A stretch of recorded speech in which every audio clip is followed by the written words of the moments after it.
दिलदार पाकिस्तान की पॉडकास्ट में शहजादी का प्यार भरा आदाब। सिलसिलावार बातचीत जो है इमरान खान की किताब से हम आप तक पहुंचा रहे हैं। ये किताब का जो पहला एडिशन आया था वो 2012 में आया था। इमरान खान ने अपनी इस किताब का नाम रखा है मैं और मेरा पाकिस्तान, और इस किताब को पाकिस्तान के नौजवानों के साथ साथ अपने बेटों के नाम भी लिखे हैं, सुलेमान, कासिम और पाकिस्तान के सब नौजवानों के नाम। इंग्लिश से उर्दू में तर्जुमा इसका किया हुआ है जनाब हारून रशीद साहब ने। इन्होंने जो अपने किताब में ज़्यादातर अपने उन हालात के बारे में लिखा है, शुरू में ये जैसे उनकी लाइफ चल रही थी, क्रिकेट का जिक्र किया है और साथ में रूहानियत की तरफ की तवज्जो कब गई और कैसे गई। आगे यहाँ पर जमहूरियत के बारे में बात करते हैं, पाकिस्तान की जमहूरियत, और उन्वान देते हैं खस्ता हाल जमहूरियत। सचमुच में वाकई बहुत ही खस्ता हाल है, बल्कि बराए नाम है, एक तो समझ लीजिए कि पर्दा है निज़ाम के ऊपर। खस्ता हाल जमहूरियत के उन्वान से लिखते हैं, सियासी हुकूमत थी फौजी। 1980 और 1990 के अशरों में जवाल की तरफ मुल्क का सफर जारी रहा, खुद अपनी क़यादत की मेहरबानियों के तफैल। ढंग का सिर्फ एक काम इस असना में हम करते रहे, स्क्वाश, हॉकी और क्रिकेट के खेलों में काबिल फ़ख्र कारकर्दगी। इस कौम के लिए जो खिदमत मैं अंजाम दे सका 1992 का आलमी कप था। मेरी ज़ाती राय ये है कि पाकिस्तान की तारीख का बदतरीन लम्हा वो था जब हमने मशरकी पाकिस्तान खो दिया, और बेहतरीन में से एक वो जब हमने क्रिकेट का आलमी ताज पहना। शायद ये आखिरी दिन था जब पूरा मुल्क मुत्तहिद नजर आया। सबके सब जश्न मना रहे थे, जोश और जज्बे से भरे लोग और एक साथ नाराजन। उस रोज मैंने जाना कि यकीन की कुव्वत इस तरह अज़्म का शोला भड़का देती है। उस दिन मुझे मालूम हुआ कि एक पूरी कौम की फतह का लुत्फ व अम्बसात होता क्या है। क्रिकेट के मैदान में उस रोज क़यादत की जिम्मेदारी मुझ पर थी। सियासत में ये किरदार अभी मुझे अदा करना है इंशाअल्लाह। जुलाई 1988 में जब मैं ससेक्स काउंटी के लिए खेला करता और लंदन में मुक़ीम था, पाकिस्तान से किसी ने मेरे साथ फोन पर राब्ता किया। ये मेरे दोस्त अशरफ नवाबी थे, जनरल मोहम्मद ज़ियाउल हक के रफ़ीक। उन्होंने पूछा कि क्या मैं जनरल की काबीना में वज़ीर बनना पसंद करूंगा। मोहम्मद खान जुनेजो की हुकूमत अभी चंद हफ्ते कबल ख़त्म कर दी गई थी, जो शायद मुल्क की हालिया तारीख के सबसे ज़्यादा मोहतरम वज़ीर आज़म थे। उन्हें इक़्तिदार सौंपते हुए जनरल का गुमान ये था कि वो बहुत लचकदार और अतात शुआर साबित होंगे, मगर वो मुख्तलिफ निकले और अपनी बात पर इसरार करने लगे। खास तौर पर सदर की तरफ से जेनेवा मुआहिदे पर दस्तखत से इनकार पर जुनेजो ने सदाए एहतजाज बुलंद की, जिसके तहत अफ़गानिस्तान में जंग बंद हो जाती। उन्होंने सरकारी दफातर में सादगी को रवाज देने की कोशिश की। माजी के अक्सर हुक्मरानों के बरक्स जो मुगल हुक्मरानों ऐसी शान शौकत के आरज़ूमंद और आदी रहे, आला सरकारी अफसरों को उन्होंने सुजुकी कार का दिलकश तोहफा दिया। अपनी मिसाल के जरिए वो वज़रा और आला अफसरों को तरगीब देने लगे कि वो रोफर से निजात पाएं। नवाबी की पेशकश ने मुझे हैरत ज़दा कर दिया। मैंने शाइस्तगी के साथ इनकार कर दिया कि मैं इस मनसब का अहल नहीं। अगले दिन जनरल साहब के साहबजादे डॉक्टर अनवारुल हक का फ़ोन आया कि मुल्क की खातिर मैं हुकूमत का हिस्सा बन जाऊँ। 5 साल मुआलिज ने कहा कि उनके वालिद रवायती लीडरों से बेजार हैं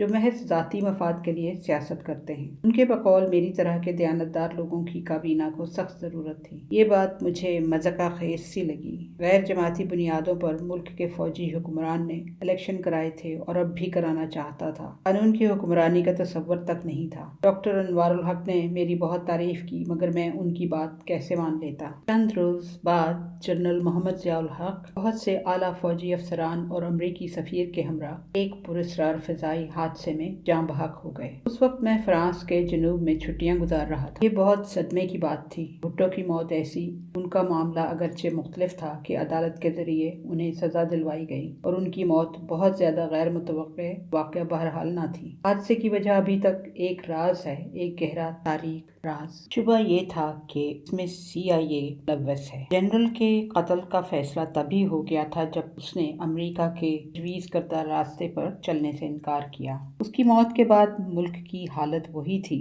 जो मुशर्रफ की रुखसती के बाद हुई। जोश व जज्बा के फिर से हम आज़ाद हो जाएंगे, आमरीयत और करप्शन से निजात पालेंगे, मीडिया आज़ाद होगा और गाड़ी फिर से जमहूरियत की पटरी पे चढ़ जाएगी। 3 माह बाद नए इलेक्शन हुए और भुट्टो की बेटी बेनज़ीर वज़ीर आज़म बन गई। तवील अरसे के बाद बज़ाहिर ये आज़ादाना और मुनसिफाना इलेक्शन थे। अक्सर पाकिस्तानियों की तरह मुझे भी इनसे बहुत सी तवक्कात थी। मगरिब के जमहूरी माशरों का उन्हें तजुर्बा था। हार्वर्ड और ऑक्सफोर्ड यूनिवर्सिटी में उन्होंने तालीम पाई थी। कुदरत ने उन्हें मौका दिया कि चाहें तो मुल्क में एक नए दौर का आगाज कर दें। खुशहाल वो पहले से थी।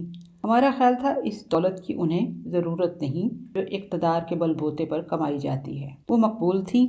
मगरिब में हमारी सबसे ज़्यादा जानी पहचानी शख्स भी। मगरबी मीडिया उनके लिए नगमज़न था, एक करिश्माती रहनुमा की तरह, दार का नूर नज़र जो फांसी चढ़ा था। मगरबी मीडिया के सामने बेनज़ीर भुट्टो ने बड़ी कामयाबी से उत्तरे मशरिक़ का अनोखा किरदार अदा किया। बेनज़ीर के इक़्तिदार संभालने से पहले कुछ न कुछ खदशात तो मौजूद थे, कहाँ इस कदर भी नहीं कि तमाम उम्मीदें ही तहलील होने लगती। सबसे बड़ा सदमा पीपल्स पार्टी के कारकुनों को पहुंचा जो जमहूरियत के लिए बरसों तक जनरल मोहम्मद ज़ियाउल हक की जेलों में सड़ते रहे थे। उनकी जद्दोजहद का महवर तो एक खुशहाल और मसावियाना माशरा था, एक को जहाँ इंसाफ मिले, चांदी जैसा दूध मिले, पानी साफ मिले, मगर कुछ भी न मिला। उन्होंने जमहूरी निज़ाम का इस वक्त तमाशा सा बना दिया जब अरकान असेंबली को खरीदने के लिए वो नवाज शरीफ के मुकाबिल बोली देने लगे। नजरिया नाम की कोई चीज़ न थी। सियासतदान नीलाम हुए।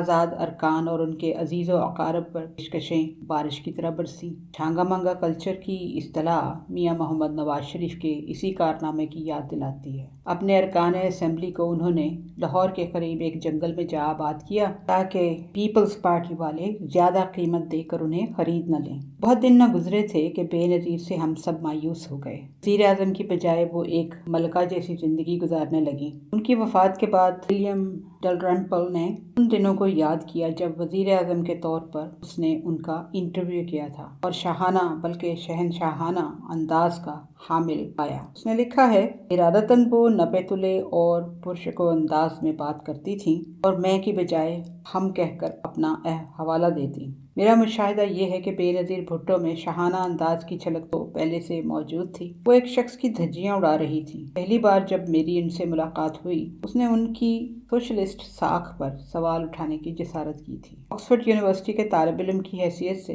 मैं अदाकार आर्ट मलिक के भाई ज़िया मलिक के साथ एक मकान में शराकतदार था। एक दिन मैं घर लौटा तो बहस करती हुई एक खातून की आवाज़ सुनाई दी। मैंने मोटरसाइकिल को ताला लगाया और अंदर दाखिल हुआ। ज़िया मलिक ने बेनज़ीर से मुलाकात के लिए ऑक्सफोर्ड के पाकिस्तानी तलबा को मदऊ कर रखा था। अपनी मेहमान को मगर उसने बरहम कर लिया। उसने ये कहा था कि सिंध में ज़रई इस्लाहात पूरी तरह नाफिज क्यों न हुई। बेनज़ीर की ये दुखती रग थी। उसके वालिद ने इलामती तौर पर ही सही 1972 में जागीरदारों की ताकत को महदूद करने की कोशिश की थी। बेनज़ीर को मैंने ठंडा करने की कोशिश की। उस अव्वलीन मुलाकात के बाद हम अच्छे दोस्त बन गए। उनकी शोहरत ये थी कि अंग्रेज़ों से वो बहुत नरमी से पेश आती हैं और पाकिस्तानियों के साथ वो तकब्बर से मिलती हैं। 1974 में नीदरलैंड के सफारत खाने में पाकिस्तानी क्रिकेट टीम के अजाज़ में दी गई एक ज़ियाफ़त मुझे याद आती है। 20 साल की ये मोहतरम खातून जहाँ दीदा सफ़ीर को इस तरह हुक्म पे हुक्म दे रही थी